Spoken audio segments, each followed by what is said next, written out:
When the first Western-supplied F-16 arrived in Ukraine in August 2024, many hailed the jet as a potential game-changer in the war.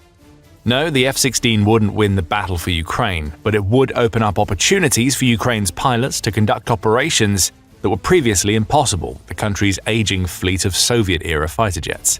Ukraine has indeed been using its F-16s to great effect, but perhaps not in the way that the West or Russia expected.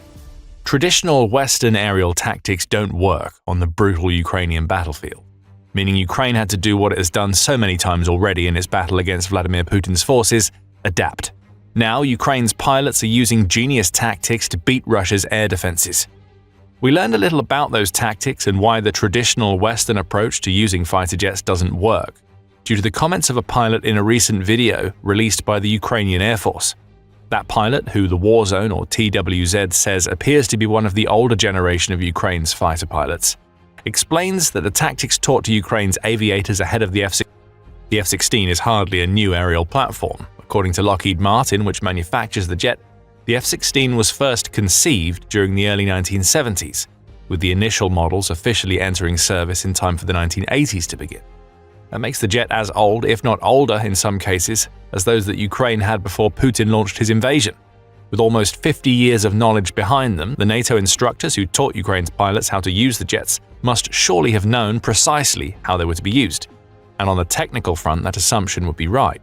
Ukraine's challenges didn't arise because its pilots weren't taught how to fly their new jets properly. They arose because the tactics that their NATO trainers taught them aren't suitable for the type of war that Ukraine is fighting against Russia. Why is that? The outlet pointed out that this doesn't necessarily mean that one side's air force is utterly exhausted, or that the other side has complete dominance. Rather, air superiority means that the side that has it is generally able to complete missions due to having a larger or better air force than its enemy, which amounts to the superior side facing a minimal threat from its opponent's air force. Not a lot has changed since that nearly century-old definition was given, and air superiority is something that Ukraine doesn't have in its battle against Russia. We see what this means for Ukraine's attempts to use its F-16s in the description of a mission provided by the pilot in the video we mentioned earlier. That an enemy air threat exists to such an extent shows us that Ukraine doesn't have air superiority over its own territory, which in turn means that the strategies taught to the country's pilots by their NATO instructors won't quite work. The pilot then explains what Ukraine did instead, adds a little more in its own report on the pilot's statement. It points out that Western pilots almost always have air superiority in whatever region they fly, which has led to assumptions of superiority creeping into training doctrine. When that superiority doesn't exist, NATO's tactics aren't as effective as Ukraine needs them to be, and sadly, it's unlikely that Ukraine is going to achieve full air superiority over its territory at any point in the foreseeable future. A large part of the reason why is that the country simply doesn't have an air force large enough to achieve that superiority. The World Directory of Modern Military Aircraft, or WDMMA, highlights that in its 2026 Ukrainian Air Force Inventory Report. The WDMMA says that Ukraine currently has 261 active units in its Air Force inventory, which presumably includes the fighter jets that Ukraine has received from its Western partners. Though those aircraft allow Ukraine to conduct a wide range of operations, including those related to attacking, logistics, support, and special missions, their number is just too small to cover all of Ukraine, never mind guaranteeing that they can overcome Russia's much larger air force and its air defenses. Specifically, Ukraine has 105 aircraft that fall under the combat or attack banners, not all of which are active. Though far from weak as an aerial power, as the same outlet says that Ukraine ranks 30th out of 129 air services for which it creates reports, Ukraine's numbers simply aren't enough for 2026, and the difference in numbers is staggering. The organization says that Russia has 3,677 aircraft in its active inventory, making its active air force about 14 times the size of the one that Ukraine can field. The WDMMA also ranks Russia's air force as the third strongest in the world. So if anything, Russia should have air superiority in Ukraine, and it should have achieved it long ago. But it hasn't. And that's another thing that makes the Ukraine war buck any expectations that traditional Western doctrine might have set for, necessarily doing so with aircraft of its own. Per Ukraine's Ministry of Finance, Russia has been stung by the losses of 434 planes and 347 helicopters since Putin launched his full-scale invasion, along with the loss of 1,269 anti-aircraft warfare units that would have helped contribute to Russia establishing air superiority of its own. What we end up with is a war in which neither participant has the air superiority that would be assumed. Russia's numerical might hasn't been brought to bear, with the country now being gun-shy enough to keep its aircraft away from Ukraine's forces as much as possible. Unfortunately for Ukraine, it hasn't been able to establish the type of air superiority NATO's F-16 training assumes because it doesn't have enough aircraft, and Russia still has strong air defenses despite its substantial losses. Ukraine also faced other difficulties when trying to learn how to use F-16s the NATO way. The pilot who explained the disparity between NATO training and what's happening in Ukraine highlights that Ukraine's pilots faced several challenges from the moment they entered the cockpits of their new aircraft with their trainers. Describing the really difficult conditions that Ukraine's trainee pilots faced, the older aviator says that these were unavoidable. NATO trainers would naturally use English as a universal language of sorts, given the West-focused nature of NATO. They also couldn't be expected to learn Ukrainian in time to teach what Ukraine's pilots needed to know in a short time frame. Never mind learn the language well enough to properly communicate their points while teaching people to fly in jets that can move about twice the speed of sound. Communications added to the challenges that Ukraine's pilots faced with the utilization of their F-16s. However, the difference between what NATO assumes and the reality in Ukraine was the biggest issue. And that challenge had been compounded by the fact that Russia is at least able to maximize the use of its own air force within the territory that it snatched away from Ukraine. The pilot notes that Russia maintains a threat to any would-be Ukrainian F-16 attacker due to Russia's range of fighter interceptor aircraft. Among them are the MiG-31, Su-35, and Su-57 airframes. Though these aircraft don't enter Ukrainian territory as often as many would have thought they would when the Ukraine war started, they present a major problem for Ukraine's F-16 pilots in the occupied territories where they want to launch their strikes. Russian fighter jets with air defense systems that are capable of shooting F-16s out of the sky when the jet gets too close, and yet another reason why Ukraine isn't able to use F-16s the NATO way. Russia's defenses are too strong, making it even harder to create even small pockets of air superiority. With all of these issues ahead of them, Ukraine could have thrown in the towel on its F-16 project, but that isn't the Ukrainian way.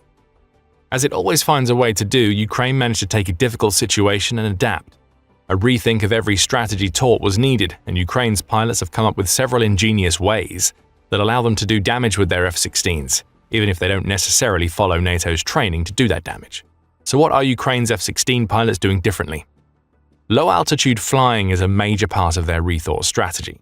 Returning to the point that the pilot made about Russia's ability to keep its jets in standby mode at high altitudes within occupied Ukraine, the pilot adds that Russia's air defenses are just as dangerous.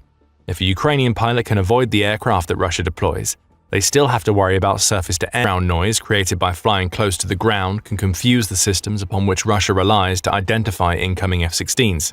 In some cases, flying low to the ground also blocks the sort of clear radar signals that make tracking aerial targets possible when those targets are in open air.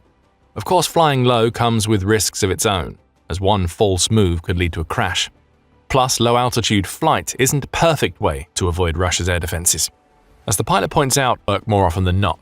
We may also be seeing Ukraine's F-16 pilots taking their cues from the success that the country's drone operators have enjoyed when battling against Russia's air defenses.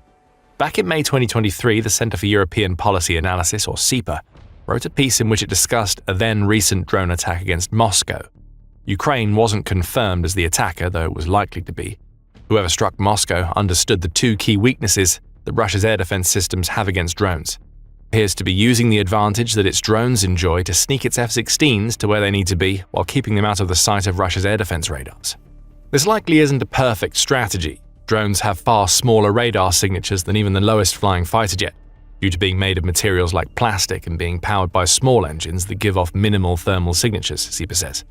Plus, they're more maneuverable in the context of evading incoming missiles. Still, low flight is an established Russian air defense weakness, and it's one that Ukraine is increasingly taking advantage of with its F-16s.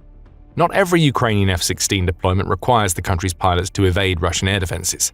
In some cases, those pilots actively seek out Russia's missiles. In another remarkable tactic in enemy aircraft, forcing Russia to fire missiles at the F-16s rather than the aircraft that will actually do the bulk of the damage to whatever target that Ukraine wants to hit. Causing Russia to waste missile stock is a nice side benefit of these types of operation, as this can potentially open the door for future aerial assaults if those stockpiles aren't replenished. You may remember the pilot's quote about Ukraine working in a group of 3 aircraft to overcome a Russian air defense system that we shared earlier in the video. That mission saw this particular F-16 strategy in action. Danger then seems to be par for the course for Ukraine's F-16 pilots. Without the benefit of air superiority that is assumed under NATO's training, Ukraine's aviators have to fly low and use themselves as decoys to ensure that their F-16s can be the difference makers they were believed to be when they first arrived. With such risk can come great reward, but also tragedy. As Euromaidan Press said in November, Ukraine lost 4 of its F-16s during the first 10 months of operations with the jets. Each of those losses seems to have served as a learning experience, as Ukraine suffered no losses between June and November 2025. Even so, 4 downed F-16s is surprisingly low when you consider just how much danger that Ukraine's ingenious strategies require the country's pilots to accept. It's not just the brilliance of Ukraine's pilots that has kept these losses low. As TWZ explains, Ukraine has also gotten into the habit of keeping its F-16s constantly on the move. This seems to be another break from NATO doctrine, as most countries keep their fighter jets in dedicated hangars or, in the case of those that have aircraft carriers, out at sea and ready for strikes. Ukraine does things differently, moving its F-16s constantly and making use of non-traditional airstrips, which TWZ says are likely highways to send its pilots into the skies. F-16 that is always on the move is an F-16 that Russia struggles to target when it's on the ground. We can add unpredictability to Ukraine's appetite for increased risk when assessing its F-16 tactics. Of course, this tactical turnaround wouldn't mean much if Ukraine wasn't getting results after its pilots had adapted what they had learned from their NATO trainers to the Ukrainian battlefield. But if there's one thing that Ukraine has to show for its high-flying ingenuity, it's the results. Ukraine is using its F-16s in a defensive capacity, meaning its pilots rarely have to worry about the types of issues raised in this video. However, Ukraine is also growing increasingly successful in its strikes against ground targets in occupied territories. As Militani reports, Ukraine's F-16s have also managed to destroy more than 300 ground targets, including command posts, ammunition depots, logistical facilities, and UAV control stations as of November. These strikes may not have been possible if Ukraine hadn't figured out how to best use its F-16s after realizing that NATO's air superiority-dependent strategies weren't going to work. The future may hold more of the same. As TWZ notes, Ukraine has been promised 87 F-16s by its Western partners in Denmark, Norway, the Netherlands, and Belgium. Not all of these jets have been delivered, with the biggest delay coming from Belgium. That country is waiting to receive F-35s from the United States that are intended to replace its aging F-16 stocks, and those F-35s have taken a long time to arrive. Finally, October 2025 saw the first batch of these F-35s arrive in Belgium around 7 years after the purchase was made, which may mean that Ukraine will take delivery of at least some of the 30 F-16s Belgium has promised to it in 2026. More F-16s lead to more opportunities to carry out the types of operations that Ukraine has spent a little over a year mastering. Ukraine may not be doing things that NATO, but then the Ukraine war has not been fought anything like NATO might have anticipated. One thing is for certain: Ukraine's F-16 strategies are effective, and Russia is paying the price in lost positions, equipment, drones, and missiles. And as we move deeper into 2026, Russia may have a lot more to contend with than Ukraine's growing stockpile of F-16s. Swedish-made Gripen fighter jets may start arriving in Ukraine this year, alongside a host of other weapons that could make Ukraine a more potent attacking force than ever before. Find out more about these incoming weapons in our video, and remember to subscribe to the Military Show for more coverage of Ukraine's latest and greatest tactics. And thank you for watching.